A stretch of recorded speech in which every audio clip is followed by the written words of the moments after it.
절대왕정입니다. 절대왕정. 이게 죄송해요. 이게 앞전 시간에 가만히 제가 흥분해갖고 얘기하다 보니까 평소 그대로 해버렸네. 여러분이 지금 시험이 얼마 안 남았다는 사실을 제가 깜빡했어요. 시간이 없잖아, 니들. 시간이 없어서. 없는 사람들이 이거 보려면은 빡빡하긴 하다는 사실을 잊어버렸어요.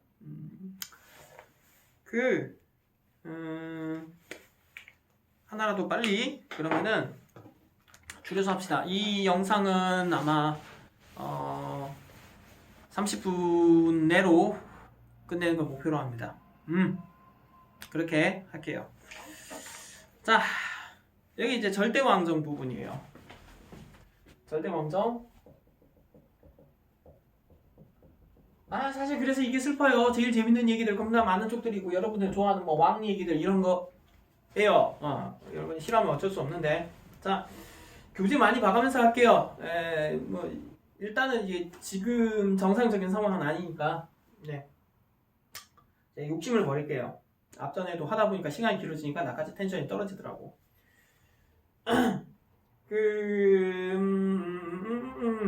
어떤 걸 볼까? 요거부터 나와야겠네. 왕은 이때 당시에 왕들의 이제 왕의 힘이 이미 중앙 집권화가 돼 있는 나라가 많았는데 이게 이제 좀 더 본격화돼요. 본격화돼 갖고 각 나라마다 이제 강력한 왕정을 구사하게 되는데 이게 기본에 왕 이렇게 있으면은 왕권에게 왕 이렇게 있으면은 왕권의 가장 이제 핵심적으로 이렇게 하자. 힘을 실어주는 두 개가 있어요. 우선은 똑똑한 신하들. 이게 여러분이 이제 이해를 많이 못하는 게 있던데 관료제라고 하니까 이게 뭐 그렇게 중요하냐고 그래요. 왜냐면 동양에는 이게 처음부터 있었거든. 중국이나 동양에는 처음부터 있었으니까 이게 있다는 말에 이거 뭐 원래 있는 거 아니야 할 텐데 없어요. 이게 서양 관료제가 원래 처음에 있던 게 아니에요. 그냥 귀족들이 알아서 하던 거였어요. 그러니까 뭐 각부 장관이라든지 이런 중요한 일을 갖다가 제후들이 맡아서 원래 하는 경우가 많았는데 제후들한테 그런 위험한 놈들한테는 안 맡기고 귀족 중에서 자기가 이제 좀 능력이 있다, 나 공부 좀 많이 했다 하는 애들을 이제 뽑아서 하는 형태가 되고 귀족이 아니더라도 심지어 이제 능력이 있다 싶으면 어느 정도 쓰는 그러한 모습도 보여줍니다. 그 다음에 항상 말을 안 들으면 때려줄 수 있는 군대, 항상 준비된 군대는 상비군이 있어요. 그래서 이 두 개가 있으면 왕은 강력한 힘을 가지고 제후나 여러 세력들을 갖다 때려잡을 수가 있게 되죠. 그렇게 해서 여기가 이제 그 중심이 되고 그 다음에 어떻게 되느냐 돈이 가야 될 거 아닙니까? 돈이. 이 돈은 어디서 오느냐? 대부분 이걸 구성하기 위해 특히 상비군 구성하려면 돈이 많이 들어가요. 이게 어디서 오느냐면 중상주의 정책으로 오게 됩니다. 그러니까 농업이 아니라 이제부터는 상업이 중심이다라는 거예요. 무슨 변화 이후에 신항로 개척 있죠. 신항로 개척. 신항로 개척 이후에 무슨 혁명이 일어났어요? 무슨 혁명이 일어났었지? 가격혁명. 그 다음에 상업혁명이 일어났었지. 그러면서 그 유럽의 경제 체제가 상업 중심으로 바뀌게 돼요. 그리고 그 과정에서 국왕은 더욱더 많은 돈을 벌기 위해서 누구를 지원해 주느냐? 그래서 뭐라고 얘기하나요? 중상 그냥 상공업자라고 나오나?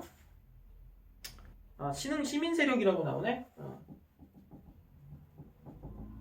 신흥 시민 세력들 그러니까 대부분이 상공업자들인데 이들을 갖다가 지원해주게 돼요. 그리고 이들을 중상주의를 통해서 왕이 이제 중상주의를 한 거지 지원을 해주게 되고 이 신흥 시민 세력은 돈으로써 응답합니다.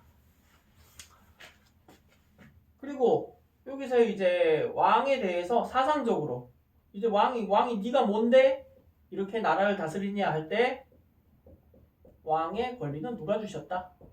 신께서 주셨다라는 왕권 신수서를 통해 가지고 이렇게 강화하는 경우들이 많아요. 특히 프랑스 왕의 경우는 그 카톨릭 교회를 압박하면서 자기네들이야말로 진정한 그 교회의 수호자다라는 걸 이용해서 더욱더 이제 세력을 강화하는 경우가 있죠. 이쪽은 또 누구냐면은 봉건 세력들.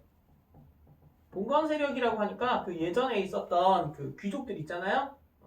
귀족들이 왕들이 중심이 돼요. 이상해졌네. 그러니까 귀족이에요, 귀족. 지방에 있는 호족 세력이라기보다는 제후들보다는 이제 귀족, 그러니까 중앙에 와 있는 경우가 많은 거예요. 이 둘도, 그러니까 봉건 세력 역시도 이들을 갖다가 이제 지원해주는 체제가 되죠. 꼭 여기만 지원한 건 아니라 이렇게 됩니다. 그리고 이 세력들 둘이는 서로를 지원해주면서 서로 간에는 견제를 하는 뭐 이런 관계였어요. 근데 이 둘 사이에 나중에 이제 대립이 좀 생기게 되죠. 자, 절대 왕정을 갖다가 개념화된 표인데 이건 뭐 좌우가 바뀌어 있는 경우도 있고 그런데 여튼 이렇습니다. 외워두시는 게 좋아요. 이 표 자체를 외워두시는 게 좋아요. 지우고 나옵니다. 자, 그 다음에 중상주의라고 하니까 참 그 중상주의를 강화해서 나오는 경우가 있으니까 그거는 주의해 주세요. 학교에 따라서 그거 되게 강조하는데 다시 말하지만 중상주의를 주도하는 주체는 신흥 시민 세력이 스스로가 한 게 아니라 누가 주도한 거? 국왕. 그러니까 즉 국가가 주도한 형태가 돼요. 이때 왕권 신수설 역시 마찬가지 개념인데 왕이 곧 국가라는 개념을 갖고 있어요. 네. 그래서 왕이 곧 국가가 되어서 나라의 모든 상업을 통제하고 신흥 시민 세력이 얘들이 장사가 잘 되는 건 뭐 하나님 탓도 있고 뭐 여러 가지 얘기지만 왕께서 돌봐주시는 거다. 그럼 어떤 내용들이 있는 거? 어떻게 해서 돌봐주는 거냐면 기본적으로 돈이 들어오려면 수출이 잘 돼야 돼요. 수입이 잘 돼야 돼요. 수출이 잘 돼야 돼요. 그래서 수출을 장려하고 수입은 억제하는 방식입니다. 그러니까 우리 물건 많이 팔고 남의 물건 적게 사겠다. 겁나 이기적이에요. 그러니까 겁나 이기적인 걸 하려면 어떻게 해야 돼요? 남을 현실적으로 두들겨 패야 돼요. 그래서 이걸 남을 그런 중상주의 정책을 하기 위해서는 필연적으로 남을 두들겨 팰 수 있는 뭐가 필요해요? 상비군이 필요해요. 그러니까 상비군이 아니더라도 어쨌든 군대가 필요해요. 군대가 없으면 이게 불가능해요. 그래서 이때에는 겁나 이기적인 경제 정책을 펼치고 있었다. 그리고 이르기 위해서는 더 많은 돈이 들어오려면은 어떻게 해야 됐을까요? 식민지로부터 많은 이득이 와야 되죠. 그래서 식민지를 확보하기 위해서 각 왕들이 여기저기다 파견을 합니다. 그런 형태들이 중상주의 정책이라고 보시면 되겠어요. 그리고 기술들도 나라 밖으로 절대 유출이 안 되도록 여러 가지로 신경을 많이 쓰고요. 그 다음에 절대 왕정 얘기가 이제 서유럽에서 시작해서 동유럽으로 전파가 된 케이스다 했는데 일단 신항로 개척으로 인해서 돈이 많아지게 되면서 이게 시작된 겁니다. 대항해 시대 이후에 그래서 돈들이 주머니가 빵빵하게 차게 되면서 뭐부터 채웠느냐? 상비군을 만들고 이 상비군과 경제를 유지해줄 관료들을 설치하고 그리고 교회로부터 왕권 신수설을 받으면서 교회를 각자 이제 관리하면서 이런 형태가 유지됐다고 보시면 돼요. 각 나라들이. 그러면 이 절대 왕정을 제일 처음 이제 이룩한 나라는 어디냐 하면은 그 에스파냐입니다. 네. 선생님 포르투갈은 왜 아니에요? 등치가 작아서 그래요. 슬프게도. 네. 에스파냐가 제일 먼저 왕권을 그런 절대 왕정을 이룩하게 됐고 이때 왕이 누구냐 하면 펠리페 2세예요. 펠리페 2세? 어디서 듣지 않았어요? 네, 그래서 필리핀 아까 마젤란이 일주할 때 그 필리핀의 이름이 펠리페 2세에서 따온 건데 에스파냐가 제일 먼저 하게 됐고요. 이들의 그 부강함은 어디서 왔느냐 하면은 신대륙. 아까 있던 그 신대륙에서 금과 은을 많이 들여왔어요. 그래서 신대륙의 금, 은으로 인해서 금은이 경제력을 올려놨습니다. 경제력을 상승시킨 그런 케이스예요. 그래서 이걸 가지고 뭘 만드느냐? 상비군의 일종인 거죠. 일단은 바다로부터 오는 게 굉장히 중요해요. 대서양 무역으로 인해서 큰 돈을 벌어들인 거기 때문에 얘네들은 뭘 만들었느냐? 무적 함대라고 하는 배를 이제 함대를 만들어 가지고 이 군대를 통해서 가장 강력한 세력을 유지합니다. 물론 막상 이래놓고 대서양을 활보한 배가 아니고 얘네들은 막상 지중해에서 싸웠다는 게 특징이긴 해요. 네. 이 무적 함대가 누굴 상대로 싸워서 그런 거냐면 오스만 제국을 격파한 겁니다. 네. 오스만 제국을 격파했기 때문에 교황으로부터 이렇게 이런 이름을 받아요. 이런 이름을 받아가지고 무적 함대가 됐고 막상 이 무적 함대 계속 깨져요. 이 뒤로는. 어디냐? 그래서 식민지를 개척하거나 그래서 오스만 제국을 격파했다라는 것은 지중해예요, 대서양이에요. 네, 대서양을 통해서 돈을 벌었는데 막상 그 지중해 상권을 장악했다는 게 있어요. 또 상권은 그렇게 돼요. 대서양도 가지려고 그랬어요. 근데 대서양도 갖고 있었는데 대서양도 어느 정도 갖고 있었는데 이게 나중에 무너집니다. 자, 이들의 한계는 뭐냐면은요. 그 에스파냐가 종교가 뭐였을 것 같아요? 에스파냐 가톨릭이에요. 근데 가톨릭만의 문제는 아니에요. 이게 얘네가 그 신대륙의 그 문에 너무 의존했다는 데 가장 큰 문제가 있었고 자체적으로 상공업이 발달한 건 아니었습니다. 그냥 이거의 의존도가 너무 높아가지고 결론적으로는 자체적인 상공업의 육성이 별로 이루어지질 못했어요. 그래서 나중에는 결국 몰락하게 됩니다. 왜? 신대륙의 금과 은이 떨어졌거든요. 떨어지게 되면 모자라니까 이렇게 된 거예요. 그럼 두 번째는 포르투갈이냐? 글쎄요. 아닐걸요? 네. 그 절대왕정의 설립이 영국과 프랑스가 나오게 되죠. 네. 영국에는 누구냐 하면 엘리자베스 1세예요. 네. 그쵸? 네, 엘리자베스 1세. 지금 여왕은 엘리자베스 2세. 네, 이분은 이제 엘리자베스 1세인데 이분은 누구냐? 헨리 8세의 딸이에요. 헨리 8세가 뭐 했어? 헨리 8세 뭐 했니?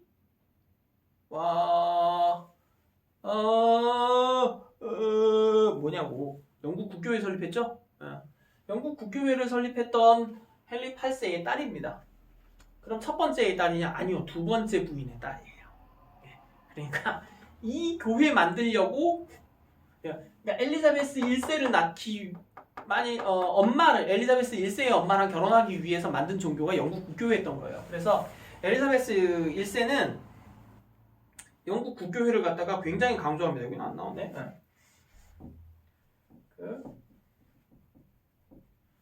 영국 국교회를 강화하는 인물이 돼요. 그래서 카톨릭을 갖다가 굉장히 이제 짓밟습니다.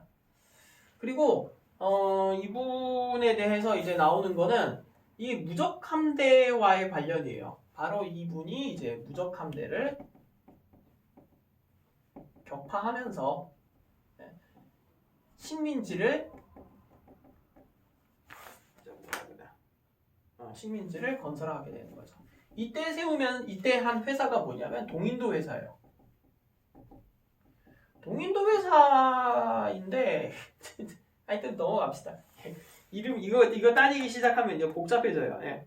동인도 회사를 설립하게 되고 얘네는 그 에스파냐에게 승리를 하게 되면서 얘네가 이제 국교회잖아요. 영국 국교회를 강화하니까 얘네도 기본적으로는 신교예요. 그래서 신교 세력으로서 그러니까 반가톨릭 세력으로서 충분한 힘을 갖추고 있었다라는 사실이 입증이 됐거든요. 그로 인해서 해외에 있던 많은 상공업자들이 영국으로 유입되게 됩니다. 그러면서 상공업이 육성되는 계기가 있게 돼요. 얘네는. 그래서 나중에 가면 갈수록 올라가게 됩니다. 상업혁명의 이득을 크게 보게 되는 국가가 돼요. 그러니까 종교도 관련이 있기는 합니다. 종교도 관련은 있어요. 그러니까 자유로운 신앙을 100% 보장했던 건 아닌데 어느 정도 보장했기 때문에 이런 것들이 있었다라고 보기는 해야 돼요. 자, 그럼 영국 다음에 이제 넘어가면은 나 진짜 아쉽다. 이거 시간 많으면 진짜 별소리 다 할 텐데 우린 시간이 없어요. 영국 다음에 프랑스. 프랑스는 앞전에 그 똥 닦아주는 것도 영광이라고 했던 바로 그 왕이에요. 루이 14세. 비통 아니야. 비통 붙이지 마. 루이 14세. 루이 14세라는 왕이 있어요. 이 양반이 뭐냐면은 이 양반은 처음부터 강력한 중상주의. 초기에 강력한 중상주의를 펼쳤고 이때도 사실 위그노가 있던 것 같기도 하고 위그노가 앞전에 그걸로 다 없어졌다는 건 아니긴 해. 앞에 얘기는 좀 수정할게. 하여튼 강력한 중상주의 정책을 펼쳐서 쭉 나갔는데 이때 이후에 어쨌든 달아납니다. 결론적으로는 위그노들이 많이 빠져나가요. 이제 칼뱅 교도들이. 그리고 여러 전쟁에서 이겼고 베르사유 궁전을 축조했다. 뭐 그런 얘기가 나오네요. 강력한 중상주의 했고 무기다 강력한 왕권 인수설도 했어요. 그리고 이제 뭐라고 했냐? 짐은 곧 국가이다. 네, 이때의 왕들은 다 자기가 국가라고 생각했대요. 본인은 스스로를 뭐라고 했냐면 요 말보다는 요 말이 이 양반을 상징하는 거야. 난 태양임. 그래서 왕권 신수설에 살아있는 시바 같은 인물입니다. 모든 자기의 모든 것이 다 이제 신으로부터 왔다. 뭐 그래요. 일단 이 양반도 상공업에 육성을 했다가 뒤에는 좀 안 좋아지지만 어쨌든 육성을 했어요. 그리고 이 양반의 가장 유명한 건 EX가 아니죠. 저는 베르사유 궁전이 제일 유명합니다. 이분이 중요해요. 이게 그림이 없네. 찾아다가 붙일 수 있으면 제가 편집이 된다면 할 텐데 그럴 시간이 있을까? 자, 베르사유 궁전에 만든 엄청 커요 이거. 그 화장실 없다는 걸로도 유명한데. 그럼 어디서 싸냐고요? 그거는 풀밭에서 알아서들 하겠죠. 이 동네 여자들 치마가 두껍 이렇게 덩퍼짐한데는 나름의 이유가 있는 거예요. 그런 거야. 자, 여기는 이제 서유럽 국가들이에요. 서유럽은 이렇게 되고, 그 다음에 동유럽. 너무 구석으로 왔다. 지워버리고 하는 게 나을라나? 지워버린다. 지워버린다. 야, 아무리 동유럽이라고 이런 차별을 받아서는 안 돼. 얘들아, 기억을 하자. 여기 서유럽 국가들. 그리고 동유럽의 왕들은 이쪽은 서유럽에 비해서 좀 모자라요. 그러니까 일단은 독일 쪽. 독일은 두 개의 나라가 있죠. 앞전에 이제 프로이센이라는 나라가 독일 지역에서 성장하게 돼요. 그래서 네 번째 프로이센은 누구냐면 프리드리히 2세예요. 프로이센이니까 프리드리히라고 생각을 하자. 이 양반도 재밌는 얘기가 되게 많은 사람인데 스스로를 뭐라고 그랬냐면 계몽군주라고 얘기했어요. 나는 백성을 가르치기 위해서 태어난 사람이야. 나는 백성을 이성으로 대하겠어. 나는 국가 최고의 심부름꾼이야. 라고 해놓고 맨날 전쟁을, 심부름꾼이 무슨 맨날 전쟁을 일으켜. 이 양반 전쟁 겁나 일으킨 사람이에요. 그래서 이제 그 독일 통일에 바탕을 한 사람이기도 한데 여튼 영토를 굉장히 확장합니다. 영토를 그냥 확장했겠니? 전쟁에서 그렇지. 독일의 기초를 만들었고요. 전쟁 좋아하는 독일의 그 기본이 돼요. 그리고 학문과 예술도 많이 지원했다고 합니다. 그래서 학문이나 예술을 왕자 때 너무 좋아해갖고 얘 전쟁 안 할 줄 알았는데 왕에 오르고 나서 이런 전쟁광이 없어요. 전쟁을 막상 또 죽을 때까지 그 군대에서 하는 양반이니까 이 양반 얘기는 이제 왕은 국가의 제일 가는 심부름꾼. 구라. 마음은 그렇게 했을지 모르겠는데 하여튼 우리 이런 말 함부로 믿으면 안 돼요. 그 다음에 이제는 나온다. 오스트리아. 옛날에는 안 나왔어요. 마리아 테레지아. 유튜브에 재밌는 영상 많아. 이 두 이름으로만 검색해도 아주 평생의 라이벌이에요. 이 두 사람이. 나름 청혼도 했어요. 내가 결혼할게. 하면서 말도 안 되는 소리지만은 그 앞에 이런 관계가 하나 더 있는데 그 펠리페 2세랑 엘리자베스 여왕도 원래 청혼한 관계입니다. 펠리페 2세가 마리아란다. 엘리자베스한테 청혼을 했는데 거부당하고 전쟁 벌여요. 똑같습니다. 프리드리 2세가 마리아 테레지한테 청혼이라기보다는 뭐라고 해야 되나 시비 걸었어요. 지금 남편이랑은 안 되겠고 나랑 결혼하지 않을래? 이런 식으로 했는데 이게 시비 건 거예요. 이건 시비 턴 거. 여튼간에 둘이 겁나 싸웁니다. 독일의 패권을 놓고 둘이 이제 싸워요. 마리아 테레지아도 이제 병역의 의무화라고 얘기하니까 이걸 좋게 얘기하면 병역이 의무화고요. 그냥 간단하게 얘기합시다. 진병제예요. 진병제. 진병제를 도입하고 군사학교를 갖다가 많이 만들었어요. 그 다음에 그러니까 이게 그 다음에 이제 산업 육성. 산업 육성은 왜 했냐면은 그 오스트리아에서 산업이 제일 발달한 곳이 있었는데 슐레지엔이라고 있었는데 그걸 이제 얘한테 뺏겨요. 얘한테 뺏기면서 별 수 없이 산업을 육성하게 된 거예요. 근데 그게 나름 효과적이어갖고 이제 오스트리아가 이제 다시금 부강하게 되는 그런 뭐 그런 어머니로서 나라의 어머니로서 이제 뽑히게 됩니다. 여튼 이런 건 이제 자세하게 설명할 일이 없어요. 너무 슬퍼. 저기 시험 끝나고 조금 할게요. 시험엔 안 나오겠지만. 자, 그 다음에 오스트리아 넘어가서는 러시아. 표트르 대제. 야, 니들이 질문을 안 하니까 이상해. 질문하면은 적당히 대답도 해주고 그럴 텐데 내가 알아서 막 떠들게 되잖아. 자, 표트르 대제는 뭐냐면은 그 여기 보면은 이제 서유럽화.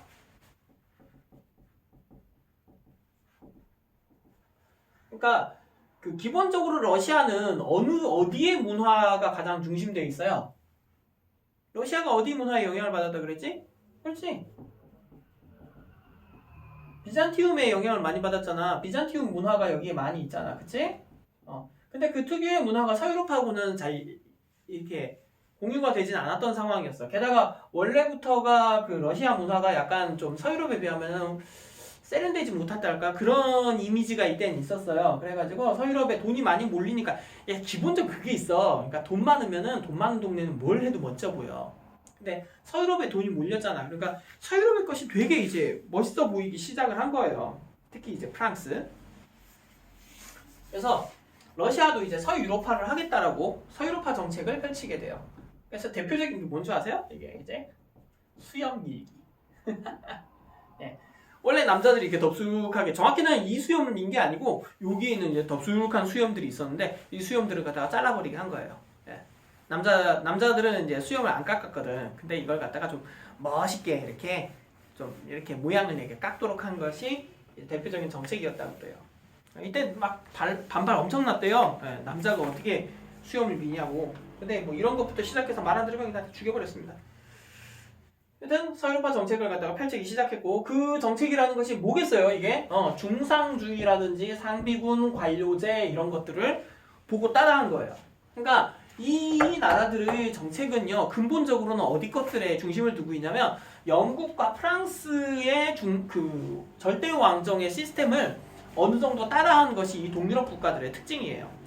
이걸 동유럽이라고 얘기를 해야 될지 모르겠네. 현재 분류상으로는 서유럽에 속하는 국가들이니까. 하여튼 서유럽화 정책을 펼친 표트르 대제가 있다라고 보시면 되겠고 결국 이 나라는 스웨덴과 전쟁을 벌여서 발트해를 차지하게 됩니다. 네. 그래서 뭐 결론적으로 무슨 개혁이든 간에 성과를 내기 위해선 전쟁을 해야 됐고 각각 다 전쟁을 벌여서 어느 정도 이권을 얻은 나라들이 되겠네요. 생각해보니까 앞에 1, 2, 3도 마찬가지네요. 예. 다 전쟁했어요. 왕이 존중받으려면 어느 정도 다 전쟁을 했어요. 아 맞다. 근데 이거 발트해 진출하고 시베리아 진출이라고 하는데 엄밀히 말하면 여기 교재에는 시베리아 얘기가 나오거든요. 시베리아 진출도 이쪽에 이제 공이 더 있는 건 이 뒤에 이제 예카테리나라고 여자 황제가 있어요. 그 부분이 좀 더 비전이 있는데 뒤에 안 나오니까 그냥 같이 얘기하는 것 같습니다. 자. 재미가 없는 이유는 얘기를 많이 못해서 그래요. 이들 사이에 아주 복잡한 얘기들, 일화들이 있는데 이걸 못해. 내가 지금 시간 조절이 안 돼서. 자, 화학 발달과 계몽 사상 거기 대표적인 인물들 보자. 교재 보고 있지? 교재 보시면은 과학혁명이라고 해서 이때 이제 과학혁명이 일어나는데 누구 나오니? 뉴턴. 아이작 뉴턴. 뭐 한 걸로 유명해? 만유 인력. 이 6은 뭐야? 이 6은.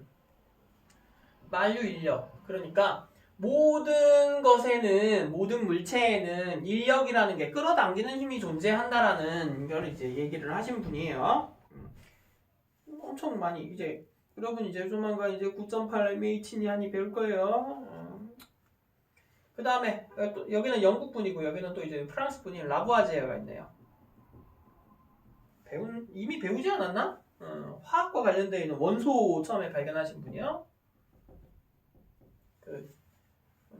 물이 수소와 산소로 이루어져 있다는 사실을 알아낸 사람이에요. 증명해 보였고, 그 다음에 린네, 생물학이지? 식물학. 식물을 뭐 분류하는 종속 뭐더라고? 다 까먹었어. 무슨 과문계 이런 거였는데. 자, 그 다음에 제너 의학이라고 나오는데 그 종두법이라고 해서 천연두 백신? 요새 이제 너희들도 백신이라고 하면 알잖아. 천연두를 예방할 수 있는 방법에 대해서 이게 뭐냐 예방? 백신? 백신하고는 좀 다른데 그냥 우리 백신이라고 생각하자. 여러분들 이해할 수 있는 천연두 백신에 비슷한 거. 그때는 주사가 아니라 뭐 칼 같은 걸로 했는데 하여튼 그런 개념을 이제 처음으로 등장시킨 사람이에요. 그래서 이러한 과학적 발견이 일어난 시기가 보통 이 시기라고 보시면 돼요. 네. 그래서 서양의 기술들이 굉장히 많이 증가하게 됐다라고 보시면 되고, 요때 이제 사상적으로는 뭐가 등장하냐면은 계몽사상이라고 해서 뭐야 빨리 끝내 빨리 얘기해 빨리 해야겠다. 자, 계몽사상은 어디서 등장했느냐? 프랑스에서 등장하기 시작했고, 얘네가 가장 강조한 것이 뭐냐면 이성이에요. 인간의 이성이 가장 소중하다라고 얘기했어. 그러니까 르네상스가 결국은 여기서 이제 확실하게 결과를 맺었다라고 얘기를 할 수 있겠지. 인간의 이성이 하나님이 주신 이성이라고 해야 되나? 하여튼 이 이성이 세상을 바꿀 수 있다. 낡은 제도와 정치를 개혁할 것을 주장한 사람들인데, 대표적인 인물들이 이제 몽테스키웨, 이름만 알아도 이름만, 볼테르, 루소, 다 이제 프랑스 사람들이에요. 그래서 이거 나중에 이제 삼권 분립을 처음으로 주장했다. 그 다음에 이제 볼테르는 제도 정확하게 몰라요. 여러 가지 하신 분인데, 루소, 프리드리히와 친구였네, 그런 얘기로만 유명하고, 루소는 이제 사회계약 사회계약론? 네. 을 주장한 사람이라고 보시면 돼요. 그러니까 사회계약론이 뭐냐면은 국가가 만들어진 이유는 개인의 권리를 지켜주는 존재로서 국가가 있다라는 얘기를 처음 한 사람이라고. 처음은 아니구나. 여튼 그렇게 얘기한 사람이에요. 그러니까 인간은 원시 상태일 때가 제일 즐겁고 좋았는데 국가가 생겨서 왜 간섭하느냐? 그거는 우리가 가질 수 있는 개인과 개인 간의 다툼을 어느 정도 막아주고 이들이 각자 가질 수 있는 권리를 지키는 것을 지켜주기 위함이다. 만일 이 국가가 이 권리를, 개인이 가질 수 있는 이 권리를 지켜주지 못한다면 안 된다라는 얘기까지는 해요. 예. 근데 이 이야기가 나중에 한 단계 더 뛰어서 만일 지켜주지 못한다면 이 국가는 없어도 된다라는 얘기까지 확대돼서 나가게 돼요. 이게 저항권 개념인데, 하여튼 그런 이야기들이 나오게 돼요. 국가는 무엇인가? 인간은 왜 국가를 만들었는가에 대한 이 의문들이 굉장히 강하게 돼요. 국가니 국민이, 국가가 이제 강화돼가면서 이런 거예요. 예. 이런 개념에 대해서 고민을 하게 됐고, 결론적으로 이것은 나중에 무엇에 바탕이 되느냐? 프랑스 혁명의 바탕이 됩니다. 국가가 제대로 우리를 지켜주지 못할 때 우리 그 사람 왕과 귀족은 과연 왜 존재해야 하느냐 말이다라면서 이 제도 자체에 대해서 인간들이 그 왕정에 대해서 애초에 뭐가 잘못됐다라고 생각하게 되는 게 이런 바탕이 이제 여기서 오게 되는 거죠. 야, 오늘 연료 다 떨어진 거 확실한 것 같다. 이제 요거고 뒤에 문제가 빨리 이것도 보자. 148페이지 21번 보면은 21번에 유럽의 절대 왕정에 대한 설명으로 옳지 않은 것은 쭉쭉쭉 보면은 경제정책으로 중상주의를 채택하였다. 경제정책으로 중상주의가 맞고 왕권은 신이 부여한 것. 그게 뭐야? 왕권 신수설이야. 왕의 권리는 신께서 주셨다라는 뜻이에요.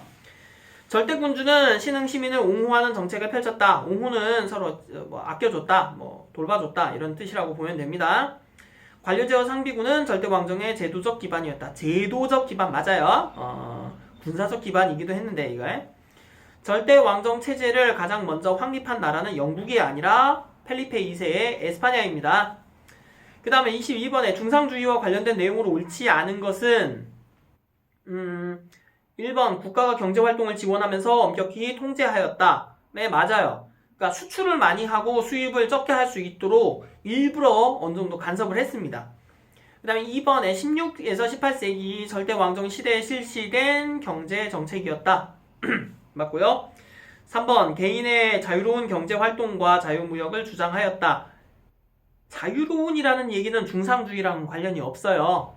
네, 그거 좀 기억해 주시고, 나머지 국내 산업의 육성을 위해 수출을 장려하고 수입을 억제하였다. 맞고, 값싼 원료의 공급지와 상품 시장인 식민지를 확보하기 위해 치열한 전쟁이 계속되었다.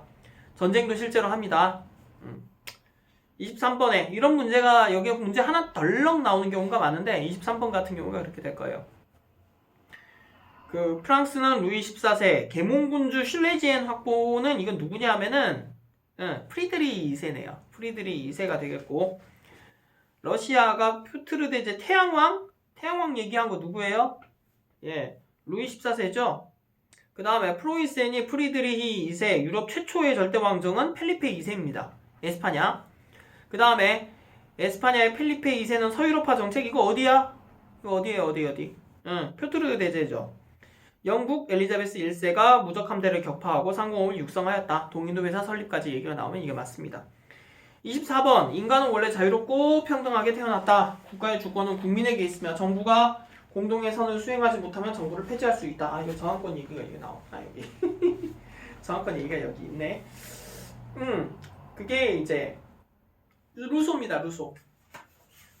네, 루소가 얘기를 했고, 18세기 프랑스에서 발달하였다. 절대 왕정의 사상적 기반이 되었다. 왕을 뒤엎을 수도 있다고 했는데 사상적 기반이 되겠어요. 그래서 정답은 2번입니다. 네. 자, 이렇게 해서 시험 범위와 관련된 부분은 다 했어요. 다 했는데 시간을 너무 많이 잡아본 것 같아서 좀 미안하긴 하네요. 여튼 싹들 좀 기억 좀 해보시고요. 이거 중요하니까 보시고, 이거 앞에 먼저 적었던 거 있죠? 여기 제일 처음에 어디였어? 누구였어 이거? 어디였어? 에스파냐, 영국, 프랑스였지? 에스파냐, 영국, 프랑스였어. 에스파냐 누구? 펠리페 2세. 영국은 엘리자베스 1세. 그 다음에 프랑스는 루이 14세. 각각의 특징들 기억을 하고 공통적인 내용까지 보시면 여기가 마무리될 거예요. 오늘 여기까지 하고 수고 많으셨어요. 안녕.